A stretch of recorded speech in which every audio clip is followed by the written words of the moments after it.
Da da da da da da da da da da da.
So the second category of expressing yourself through sewing is about identity.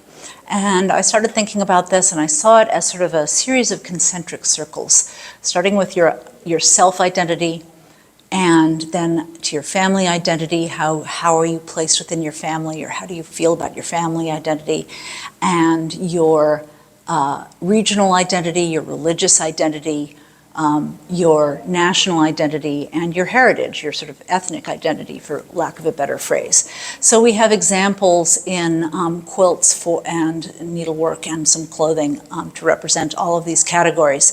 So behind me are two mid-19th century album quilts, and the New Jersey Quaker album here represents both regional identity and family identity. It was made, almost all of the blocks can be identified as being either made or inscribed, at least, by members of the Sykes family, making this, we believe, for the wedding of one of the Sykes sisters, because she's the only one who isn't represented here, and all of the dates are from right before her wedding. So in a sense, this is family identity, because she looks at this and she sees all the different members of the family represented. And in a lot of cases, the patterns, the block patterns that are the same come from the same branch of the family. And then in a sense, it represents regional identity, even if that wasn't in the, literal conscious intent of the makers. We now look at it and say, oh yes, that's absolutely the style of Quaker album quilts of southern New Jersey of this period. And so to us, retrospectively, it represents sort of a regional identity, and as so many quilts will speak to.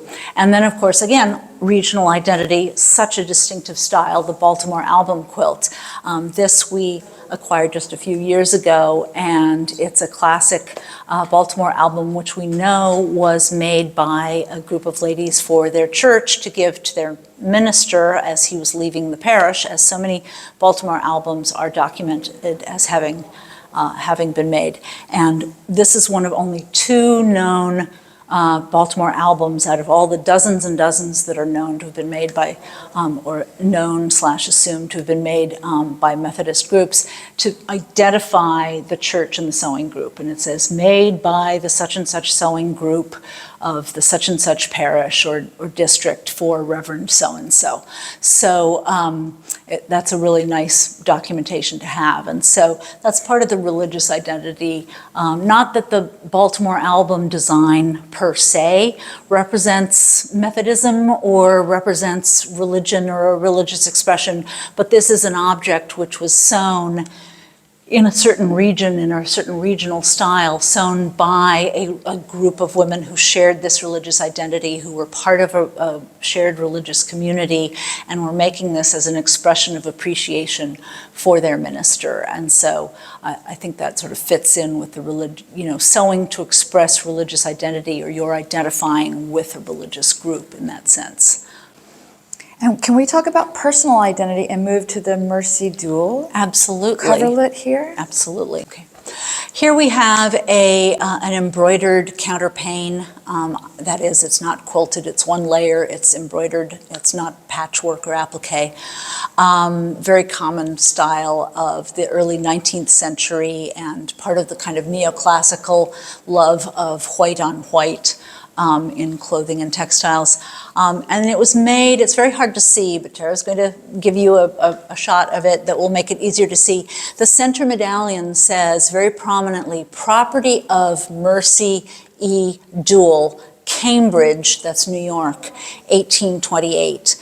And then it's got, the very conventional, vase with flowers and lots of vines and lots of flowers surrounding the borders and so on, and some birds and all of that. Very typical design vocabulary of the first third of the 19th century.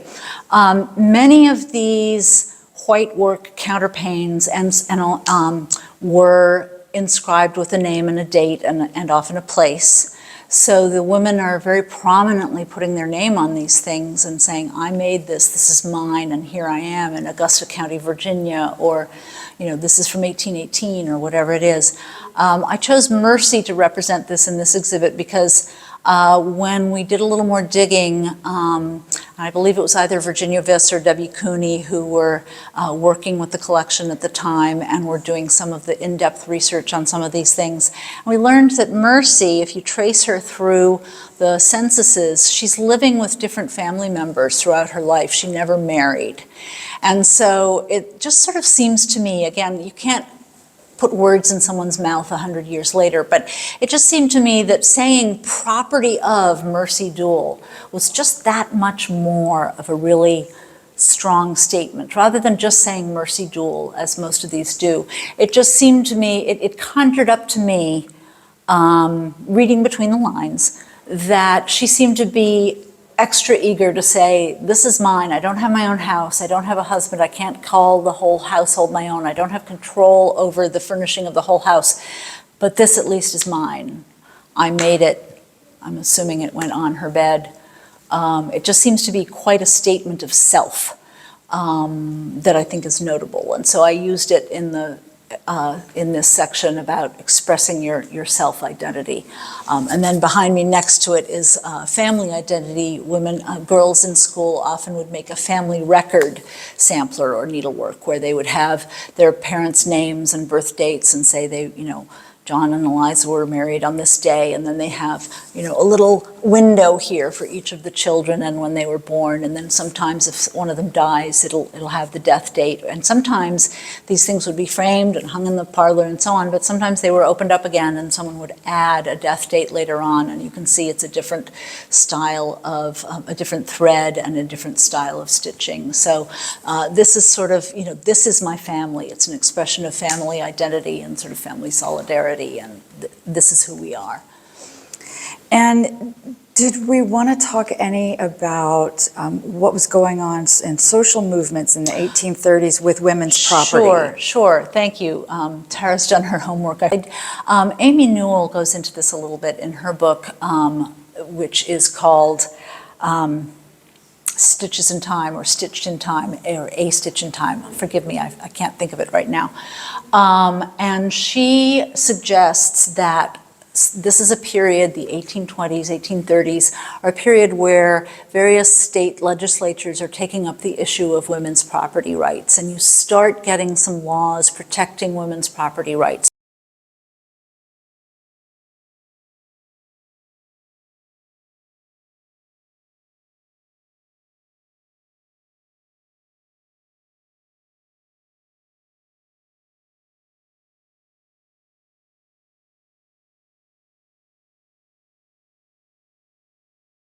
Because, of course, before this, you had the laws of coverture, which meant as soon as you marry, all of your property whatever you might have had from your family or a previous marriage becomes your husband's property. And textiles were always kind of informally considered women's property, and so often, when you look at the sheets and so on, it might have the woman's initials or her maiden initials, and those were often considered by probate officers, okay, you got the textiles. But Amy suggests, and I think there's something to be accepted about that this is in people's minds around this time, that maybe women are allowed to kind of claim their own property, and so some of these textiles that say property of or just have the woman's name are kind of, if not a literal conscious decision and declaration in response to that, happening at least within the context of these conversations that are going around in society about women's property. It's so interesting. And again, it's back to context is everything, context right? Is everything. You just need to know what else is happening. What fabrics do they have accessible to them? Where are the stores? What are the fabrics? What are the dyes? Where did they learn it? Where is the design coming from? There's so many different questions to ask to enhance our understanding about this. Yes, thank you, thank you. So this is one of my favorite pieces in the show and really in the whole collection. If there's a fire, this is one of the first things I reach for. This is a quilted petticoat from about 1750.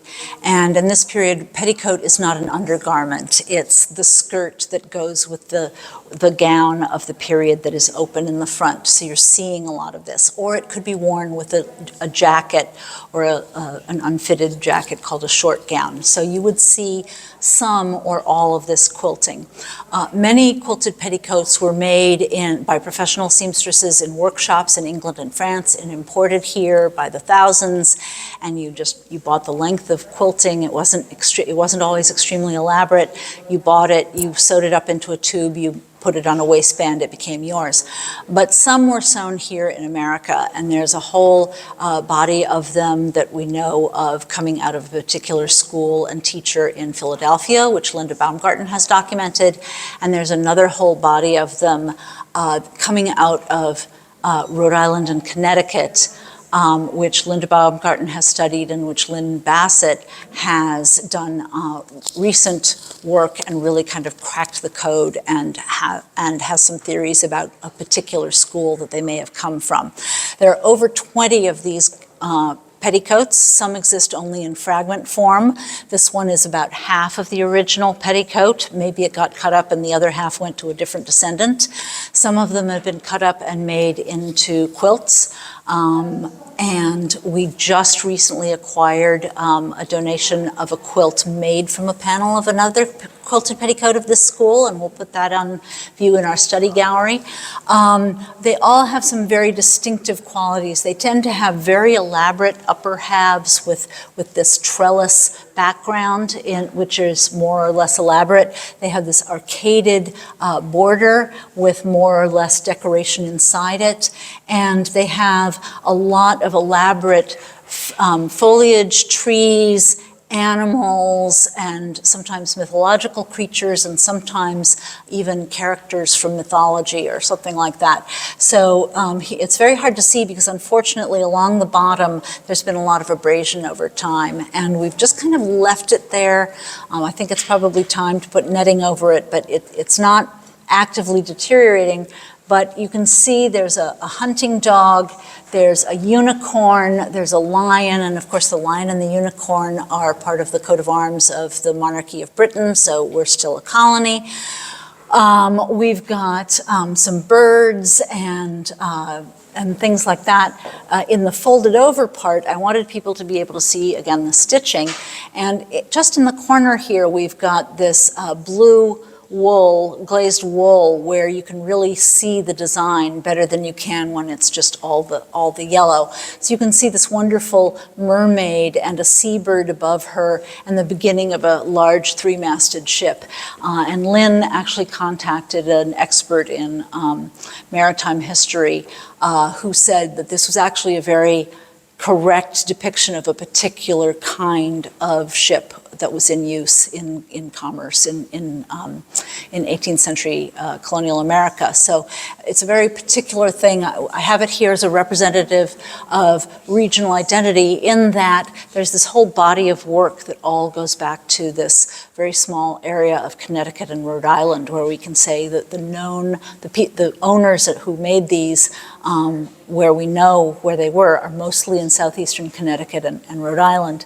But also that ship represents the maritime industry of Rhode Island, which was the main source of Rhode Island's commerce and wealth, and of course tied to enslavement and the slave trade and the triangle trade and so on. But this represents regional identity in that sense. It's absolutely. And it's stunning. It's just stunning. It's extraordinary. It really is. And we'll get a closer look up at those elements as well. Right.